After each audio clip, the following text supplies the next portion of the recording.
అరే మావా, ఒకసారి నీ బండిరా, సాయంత్రం పెళ్లి పోయి వచ్చిత్తా. నువ్వేమన్నా అడుగురా, బండి మాత్రం ఇయ్యను నేను. అరే 1 లీటర్ పెట్రోల్ ఎక్స్ట్రా కొట్టిస్తారా? అవసరం లేదురా, నేను అట్టయినా నేను ఇయ్యను. చెల్దబాయ్. బండి అడుగుతాడు, మొహం మార్చినవురా. ఇదేనారా ఫ్రెండ్షిప్? చల్, ఇంకోసారి నాతో మాట్లాడ. అరే బుడబొక్కలోడా, నేను అట్టయింది దానికి కాదురా. పెళ్లికి ఒక్కనే పోతావారా? దోస్తుగాడు ఉన్నాడు, వాని ఇసుకపోవాలని సోయలేదారా నీకు?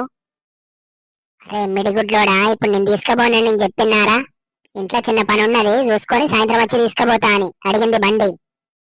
అది ముందే చెప్పాలి కదరా బొక్కడా. ఇంతకీ పెళ్లిలో నాన్ వెజ్ పెడతాలా? అన్నుంటాయిరా, ఎగిరే పాకే గోకే అన్నుంటాయి. నువ్వు నీసి ముచ్చాను అని తెలుసు, అందుకే నేను తీసుకుపోయేది. పెట్రోల్ నువ్వు కొట్టించుడేందిరా, నువ్వు నా ఫ్రెండ్రా. పెట్రోల్ కొట్టించి నేనే ఇస్తా నీకు బండి. ఆగో, మంచిగా రెడీ అయినావు, జాబ్ గిట్లా చూసుకొని పోతాను ఆరా. నువ్వు నాకు జాబ్ గిట్లా వేసే ఆలోచన లేదని చెప్పినా కదా, ఏదైనా వ్యాపారం పెడతా చిన్నది. మరి ఇప్పుడు ఎందుకు వేసుకున్నావు రాది వండకు కూడా? మా దోస్తు గాని పెళ్ళున్నదే, వాని పెళ్లి పోదామని మంచిగా రెడైనా. సూటు బూట్ వేసినాం అనుకో, తుణుకలు గిట్లా మంచిగా ఎక్కువ ఎత్తారు. అయినా మీ దోస్తు గారు ఒక్కనికి కూడా జాబ్ లేదు, పని పాట లేదు. ఆనికి పిల్లనిచ్చే సన్నాసెవడు? ఇప్పుడు మన రాజుగాడు సిటీ బై చదువుకున్నాడు కదా, అప్పుడు వానికి ఒక దోస్తుగాడు ఉండే, వాళ్ళ అన్న పెళ్లి. అరే, మీ దోస్తు గాని పెళ్లి పోయినవంటో లెక్క. ఆ దోస్తు గానికి ఇంకో దోస్తున్నాడట, ఆడే నీకు తెలియదు. పైగా వాళ్ళ అన్న పెళ్ళట. కొంచెం నిజ్జతున్నారా నీకు పోనీకి? నీ అవ్వ, ఇంట్లో అన్నమాట చేత కాదు నీకు. బయట పోయి తినత్తా అంటే తిట్టు తిడతావేందే నువ్వు? అరే బుట్ట పక్కిరోడా, వారానికి 1 రోజు 2 రోజులు అనుకుంటారు. వారానికి వారం రోజులు అండు తింటా అనేటోడిని నిన్నే చూస్తాను నీసి ముచ్చోడా. ఇగో తుణకలు అనుకొని ఎగురుకుంటా పోయినావనుకో, ఇళ్ళకి కలబడతావు. అని తలా తెలవదు, తోక తెలవదు. అడిగి పోయినాక ఎవడన్నా తెలిసినోడు కలిసిండనుకో, ఇజ్జత్ మొత్తం పోతుంది. ఇగో నా ఫ్రెండ్ గాని ఫ్రెండ్, వాని ఫ్రెండ్ అయితే నాకు కూడా ఫ్రెండ్ అన్నట్టే. వాళ్ళ అన్న నాకు కూడా అన్నే. అంతే, వెరీ సింపుల్.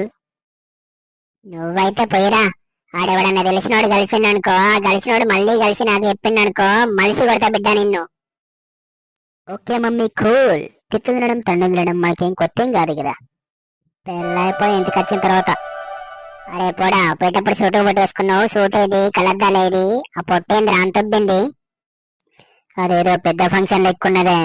ఎవరికి వాళ్ళు బేషన్ల దగ్గర పోతాళ్ళు, తోడుకుంటాళ్ళు, వేసుకుంటాళ్ళు. నేను కూడా నాకు నచ్చినట్టు తోడుకొని జాయింట్లు తినేసిన.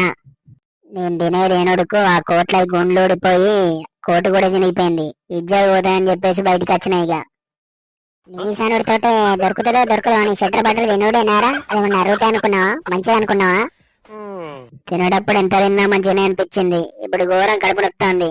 ఏమైనా చెయ్యే. నీ నీసి ముచ్చి మొహన్ నా చెప్పు. ఈ జీలకర్ర వేసుకొని 10 సార్లు అటు ఇటు తిరిగి బాత్రూమ్ పో, కొంచెం మంచిగా అవుతుంది. ఇక ఆల్రెడీ 2 సార్లు పోయినా, బేషన్ ఎడుతాంది కానీ కడుపు నొప్పి తగ్గుతలేదు. పైన వాటర్ అయిపోయినట్టున్నాయి, నువ్వు పోయి వాటర్ అయిపో. వీడియో నచ్చితే లైక్ చేసి ఇలాంటి మరిన్ని వీడియోస్ కోసం సబ్స్క్రైబ్ చేసుకోండి గాయ్స్.